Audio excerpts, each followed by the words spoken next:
लेकिन पुलिस का जो गुंडाकरण सम्राट चौधरी ने जो करने की शुरुआत की है, जो परंपरा जो ये बदल रहे हैं, ये लोकतंत्र के लिए ठीक नहीं है। नमस्कार, मैं हूं आपके साथ साक्षी सिंह और आप देख रहे हैं जी मीडिया का डिजिटल प्लेटफॉर्म। क्या बिहार के सिवान में प्रदर्शन के दौरान पुलिस को AK-47 उठानी पड़ी? क्या पुलिस ने निर्दोष छात्रों पर लाठी डंडे के साथ गोलियां भी बरसाई? और आखिर बिहार बंद की हिंसा के बाद ऐसा क्या हुआ कि 450 से ज्यादा लोगों की गिरफ्तारी हुई, जिसमें तेज प्रताप भी शामिल थे? इसके साथ 21 FIR भी दर्ज करनी पड़ी। दरअसल ऐसा हम नहीं कह रहे। आरजेडी और बिहार विधानसभा में नेता प्रतिपक्ष तेजस्वी यादव ने खुद मीडिया से बातचीत करते हुए कहा, जब कल तय हो गया, समझौता हो गया कि जितने आंदोलनकारी हैं, जितने मुकदमे किए गए हैं, निर्दोषों को जेल भेजा गया है, उन सब का मुकदमा वापस लिया जाएगा, जेल से रिहा किया जाएगा, हमारे विधायकों को उठा लिया जाता है, हमारे कार्यकर्ताओं नेताओं को उठा लिया जाता है, हमारे बड़े भाई तेज प्रताप को ले गया, लेकिन सैकड़ों हजारों छात्रों पर पूरे बिहार के हर एक जिलों पर जो है कार्रवाई की गई। करीब 24 दिनों के विदेश दौरे के बाद बिहार लौटते ही तेजस्वी यादव ने राज्य की राजनीति के सबसे चर्चित मुद्दे छात्र आंदोलन और बिहार बंद के दौरान हुई पुलिस कार्रवाई पर अपनी चुप्पी तोड़ी थी। पटना एयरपोर्ट पर मीडिया से बातचीत के दौरान उन्होंने राज्य सरकार पर तीखा हमला बोला और मुख्यमंत्री सम्राट चौधरी पर गंभीर आरोप भी लगाए। तेजस्वी यादव ने कहा कि जिन नेताओं पर अतीत में गंभीर आपराधिक मामले दर्ज रहे हैं, वो आज सत्ता में बैठकर पुलिस के जरिए छात्रों और विपक्ष की आवाज दबाने की कोशिश कर रहे हैं। उन्होंने सरकार की कार्रवाई को लोकतांत्रिक अधिकारियों पर हमला बताते हुए कई मांगे रखी और साफ कहा कि इन मांगों पर कार्रवाई नहीं हुई तो राष्ट्रीय जनता दल पूरे बिहार में बड़ा आंदोलन शुरू करेगा।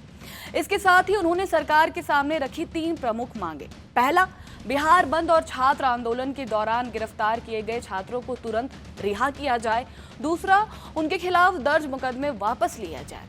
और तीसरा, उनके भाई और पूर्व मंत्री तेज प्रताप यादव को भी जेल से रिहा किया जाए। साथ ही एयरपोर्ट से तेजस्वी यादव सीधे घायल प्रदर्शनकारियों से मिलने अस्पताल पहुंचे और वहां उन्होंने घायलों का हालचाल जाना और एक बार फिर पुलिस कार्रवाई पर सवाल उठाए। मीडिया से बातचीत में तेजस्वी यादव ने आरोप लगाया कि बिहार के कई जिलों में पुलिस ने प्रदर्शनकारियों के खिलाफ जरूरत से ज्यादा बल का प्रयोग किया है। उन्होंने कहा कि छात्रों और आम लोगों पर लाठीचार्ज किया गया है। कई लोगों के खिलाफ कथित तौर पर झूठे मुकदमे भी दर्ज किए गए हैं और शांतिपूर्ण विरोध को दबाने की कोशिश की जा रही है। तेजस्वी यादव ने राज्य में लगातार सामने आ रहे पेपर लीक मामलों को लेकर भी सरकार को घेरा। उनका कहना था कि पिछले 2 दशकों में लगभग हर बड़ी भर्ती परीक्षा, चाहे सिपाही भर्ती हो, BPSC की परीक्षा हो, नीट हो या अन्य प्रतियोगी परीक्षाएं, किसी न किसी विवाद या पेपर लीक के आरोपों से घिरी रही है। उन्होंने आरोप लगाया कि परीक्षा प्रणाली में पारदर्शिता की कमी है और युवाओं के भविष्य के साथ लगातार खिलवाड़ हो रहा है। उनके मुताबिक जब तक व्यवस्था में सुधार नहीं होगा, ऐसे विवाद रुकने वाले बिल्कुल नहीं हैं। आइए अब नजर डालते हैं कि पटना समेत अलग अलग जिलों में कितनी FIR दर्ज हुई है। पटना में दर्ज 2 अलग अलग मामलों में 139 लोगों को गिरफ्तार किया गया है। इनमें 30 छात्राएं और करीब 45 नाबालिग भी शामिल थे। हालांकि पूछताछ के बाद छात्रों और नाबालिगों को छोड़ दिया गया।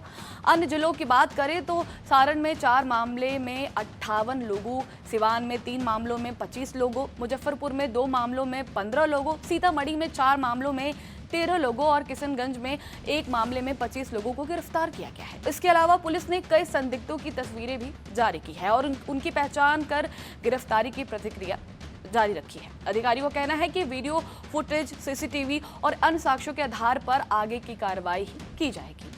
कुल मिलाकर 450 से ज्यादा लोगों की गिरफ्तारी हुई है। वहीं तेजस्वी यादव ने साफ कर दिया है कि यदि छात्रों और तेज प्रताप यादव की रिहाई सहित उनकी मांगे तय समय के भीतर नहीं मानी गई तो राष्ट्रीय जनता दल पूरे बिहार में व्यापक आंदोलन शुरू करेगा।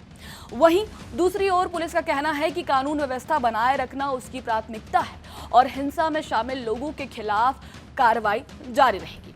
फिलहाल बिहार में छात्र आंदोलन, पुलिस कार्रवाई और विपक्ष के विरोध के बीच सियासी माहौल लगातार गर्म बना हुआ है। अब सबकी नजर इस बात पर है कि सरकार विपक्ष की मांगों पर क्या रुख अपनाती है और आने वाले दिनों में ये आंदोलन किस दिशा में आगे बढ़ता रहेगा।